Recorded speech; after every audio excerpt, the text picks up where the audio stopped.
Hello and welcome to Microsoft Hates Greg. Now, as you might have suspected, since in the last video we covered the while loop, the DAX while loop, today we're going to cover the DAX for loop. Now, when we covered the while loop, it was very clear that this was not an actual while loop construct like you have in other programming languages. We were just using a technique to emulate the functionality of a while loop in DAX, which I think is pretty successful and has a lot of uses, especially in supply chain kinds of situations. But today I'm going to make the claim that DAX does have an actual, honest to God, verified according to Hoyle for loop construct. You may or may not agree at the end of this video, but we'll get into all that. Um, Now, for the first claim I'm going to make is that, I would argue technically that anytime you use an add column statement, it's technically a for loop because you're taking for every row in the table, you're doing a calculation. And that calculation is specific to that iteration, that row. Now, I don't I can already feel people staring at me cross-eyed and be like, it's thin, Greg. That's pretty thin. So let me show you something much more specific that I think qualifies as a real for loop construct in DAX. So I've got my for loop. It's under other in Mushkookum. We generate our DAX.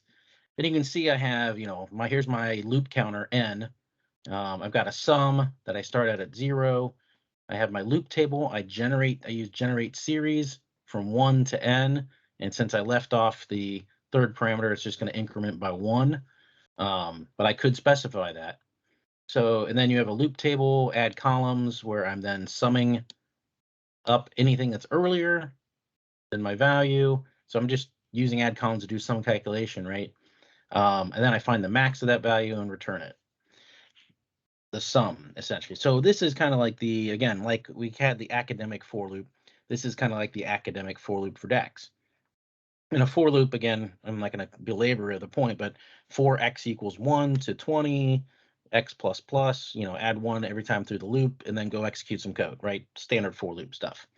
But if you notice then, so a for loop then has to, there's a couple parts for it to be a real for loop, right?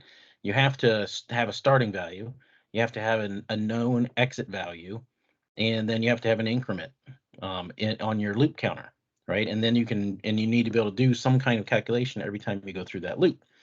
So, I think, in my opinion, so this is why this qualifies, right?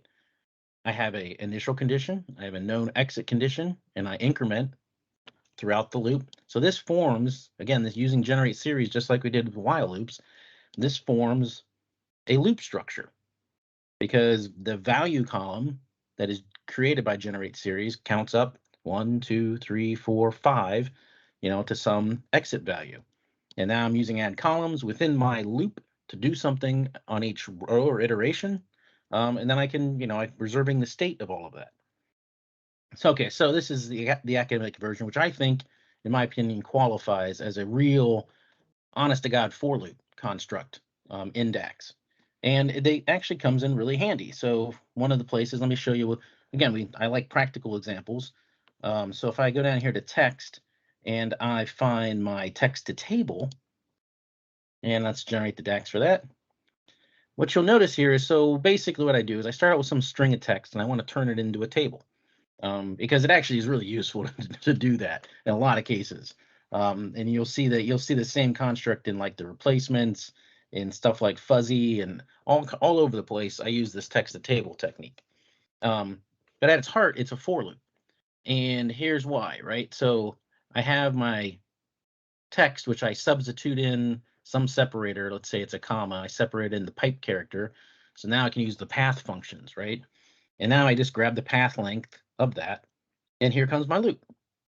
I have an add columns that's wrapping around my generate series from for x equals 1 to the length of the path, an increment by 1.